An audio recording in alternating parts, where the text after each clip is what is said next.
Bonjour à tous, nous sommes le samedi 16 avril 2022, il est 20h23 et c'est la 5e édition du The Whenever the Fuck I Want podcast. Alors je vais faire un très bref retour sur le résultat du premier tour des élections, juste pour dire que moi personnellement il m'avait surpris, puisque je m'attendais à un second tour Mélenchon-Le Pen. Mais ça, c'est sûrement dû aux informations que je vois passer sur les réseaux sociaux qui, on le sait, sont biaisés puisque dû à leur algorithme. Alors, j'ai pas de commentaire à faire là-dessus. Pour le second tour, si vous allez voter, vous irez voter, comme on dit, en votre âme et conscience.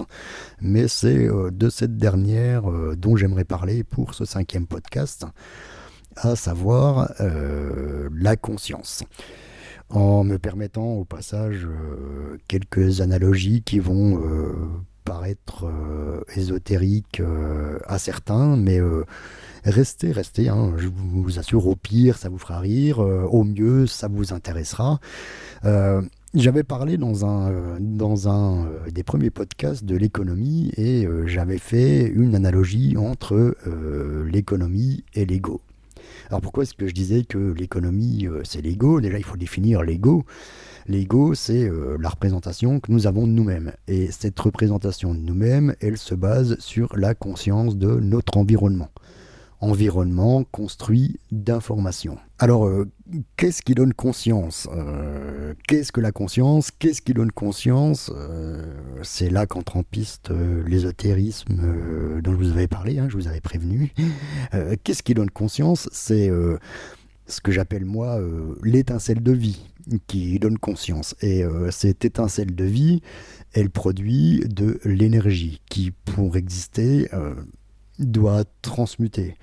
C'est un phénomène qu'on peut plus ou moins retrouver au niveau quantique, au niveau chimique, au niveau psychologique aussi, chez l'être humain, et qui se vérifie avec l'analogie de la calorie, par exemple, en économie. Contrairement à ce qu'on pourrait penser, la conscience n'est pas une histoire d'information. Alors, c'est pas moi qui le dis, hein, c'est Roger Penrose, un grand scientifique, prix Nobel, qui travaille sur le concept de conscience depuis plusieurs dizaines d'années. D'ailleurs, il faut bien distinguer le concept de conscience et la nature de la conscience, qui sont deux choses différentes. Pour moi, la conscience, c'est quelque chose qui s'expérimente plutôt que qui se décrit. Donc, c'est pour ça que c'est assez compliqué à mettre dans une boîte comme les scientifiques essayent de le faire, parce que c'est subjectif. La conscience, on peut assimiler ça à ce que les bouddhistes appellent, par exemple, l'éveil. Hein, mais voyez-vous, le problème de l'éveil, c'est qu'il est puissant et qu'il demande du lâcher-prise. Et la matérialisation s'effectuera d'autant plus vite que le lâcher-prise sera rapide.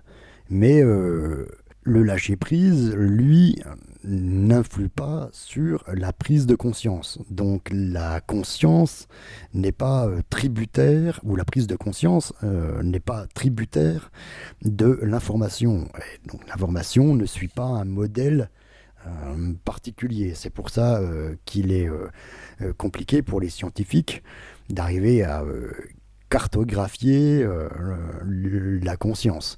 Le lâcher-prise ne s'effectue que par la rupture du contrôle chez l'être humain.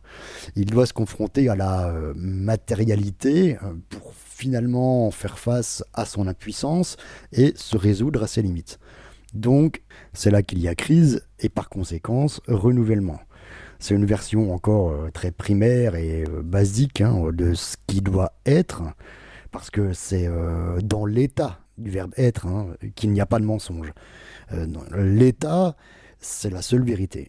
D'où l'intérêt ces dernières années pour certaines personnes de mettre la main sur le contrôle de l'information, puisque La psyché humaine étant telle qu'elle est facile à enfermer dans une boucle qui va retarder non seulement son évolution, mais également maintenir une identité qui leur sera évidemment profitable. Hein. Si vous avez toujours les mêmes informations et qu'on vous maintient toujours dans le même état, en gros, c'est ce qu'on fait avec la torture.